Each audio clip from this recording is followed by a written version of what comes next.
বাংলার মাটিতে দিদি তোমায় জানাই স্বাগতম, মমতাদি স্বাগতম। এই আমাদের কনক সমাজের এদিকের মহিলাদেরকে বলবো একটু বিশ্বাসের বাবু এসছেন, শকুনি মামার চেলা চামুন্ডারা ঘুরে বেড়াচ্ছে আর বলে বেড়াচ্ছে বাংলায় নাকি 1.5 কোটি লোকের নাম বাদ যাবে। কেন? যারা সারা জীবন বাংলায় থেকেছে, বাংলায় যারা ভোটার,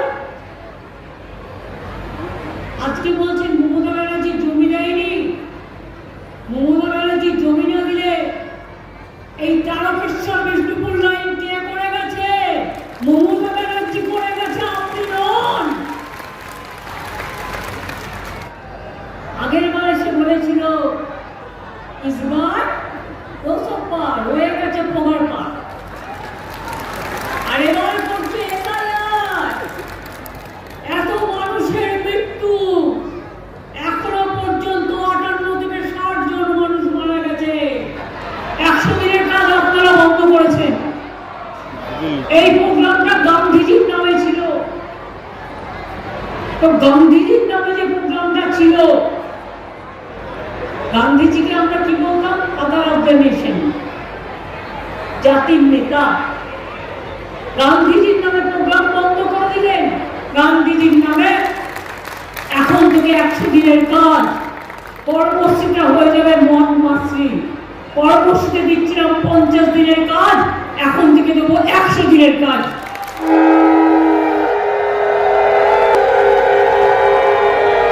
ইতিমধ্যে 80 দিন করে কাজ আমরা দিয়েছি। এই শ্রমিক আছেন আপনারা, আজকে বলছি এসআইআর এর নামে অনুপ্রবেশকারী হাঁটাবো। এতদিন কি করছিলেন? এতদিন পিঠে মারও খাচ্ছিলেন। আপনাদেরই পাশে দেখব, এবং গ্রামটা আমি খুব ভালো চিনি বলে আমাকে জন্মের পরেই সঙ্গে সঙ্গে কলকাতায় নিয়ে এসেছিল। কিন্তু প্রতি বছর আমি গ্রামে যেতাম। আমি গ্রামের আল ধরে হাঁটতে পারি, গ্রামের পুকুরে সাঁতার কাটতে পারি, ধান কাটতে পারি, মাছ ধরতে পারি, রান্না করতে পারি। এসব ছোটবেলায় গ্রামে গিয়ে গিয়ে শিখিয়েছি, এবং তাই আমি মনে করি সেই মেধাই আসল মেধা। এটা আমাকে বাঁকুড়া জেলার একটি বাচ্চা ছেলে, আমি একদিন গাড়ি দিয়ে যাচ্ছিলাম বাঁকুড়া টাউন দিয়ে, আমাকে ছোট্ট একটা কাগজ দিল হাতে, দিয়ে বললো দিদি আমাদের একটা শপিং মল হবে না? আমি বললাম তোমার শপিং মল চাই? বললো হ্যাঁ। এরপর আমি ঠিক করলাম সব জেলায় জেলায় জমি আমরা দেব, শপিং মল হবে, কিন্তু 2টো করে তলা দিতে হবে সেলফ হেল্প গ্রুপের মেয়েদের, আনন্দধারা গ্রুপের মেয়েদের। বললে মারবে, রাজস্থানে কথা বললে মারবে, তুমি উত্তরপ্রদেশে কথা বললে মারবে, তুমি আসামে কথা বললে মারবে, তুমি কচু কাটা করবে, আর তুমি সোনার বাংলা করবে না ধ্বংসের বাংলা? আমরা সৃষ্টি চাই আর তোমরা ধ্বংস চাও। আমরা জীবন চাই, তোমরা মৃত্যু চাও। নাম বাদ গেছে, তারা আবার অ্যাপ্লাই করে 7 নম্বর ফর্ম আর 8 নম্বর ফর্ম ফিল আপ করতে। ধরুন আমার নাম মমতা, আমি বাংলায় লিখলাম, ভালো করে শুনুন, কথাগুলো ভালো করে শুনে, কথাগুলো আমি যেটা বলছি। 7 নম্বর ফর্ম ফিল আপ করবেন, সময়সী চলছে, ও মানুষের অধিকার মানুষ যাতে ভোট দিতে না পারে কাটার চেষ্টা করছে। আপনার লক্ষ্য রাখতে হবে। এখন এসআইআর করতে 2 বছর লাগে, নির্বাচন সামনে বলে বাবুদের, ওই যে হ্যাংলা বাবু, তাড়াতাড়ি ওনাকে জিততে হবে। জিতবে না কচু হবে, জিতবে না ঘেঁচু হবে। বা যা ঘেঁচুর ইংরেজি জিজ্ঞেস কর, বাংলা ওয়ার্ড, আগে বাংলা ভাষা শেখ, এগুলো বাংলার word, typical type of word. ঘেঁচু হবে, প্রচন্ড ইংরেজি জানবে, ঘেঁচুর ইংরেজি কি বের করো।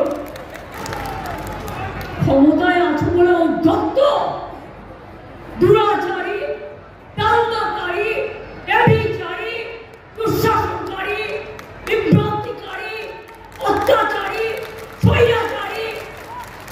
সোশ্যাল নেটওয়ার্কে সব ভিডিও বিশ্বাস করবেন না। আজকাল এআই বেরিয়েছে, ওই 54 লোকের নাম ডিলিট করেছে এআই দিয়ে। তুমি এসআইআর করতে 2 মাস টাইম নিলে, আর বাদ দিতে 1.5 কোটি লোককে 1.5 দিন টাইম নিলে। এটা বড় কেলেঙ্কারি, ভ্রষ্টাচারী। হোম মিনিস্টার, রিজাইন করো, ইউ মাস্ট রিজাইন। দেবীর ডাকাতগুলো, ডাকাত দস্যুগুলো লেপের তলায় ঘুমিয়ে আছে। তারা নাকি ওনার বাচ্চা, বাচ্চা না চৌ বাচ্চা। এরকম অনুষ্ঠানের সময় বিয়ে থাকবে, পোলিং স্টেশনে বিয়ে থাকবে। তাহলে তুমি যখন 1,36 লক্ষের নাম বাদ দিচ্ছ, তখন যারা বিয়ে থাকবে না? বলি হয়েছে এই 57 জনের স্মৃতিতে সব জেলায় জেলায় শহীদ বেদি হবে। একটা করে শহীদ বেদি, 57 জনের নাম। আর দায়ী গভর্নমেন্ট অফ ইন্ডিয়া। নাম তুলবেন তো, নাম তুলবেন তো। দিল্লি সামলাতে পারে না, বাংলা সামলাবে। এবারকার খেলার নাম হবে ফাটাফাটি। এবারকার খেলার নাম হবে ফাটাফাটি। আর বিজেপির জন্য থাকবে কি, সেটা আপনারা নিজে নিজে বানিয়ে, আমি বললে খারাপ দেখাবে, আপনারা বানিয়ে নিন।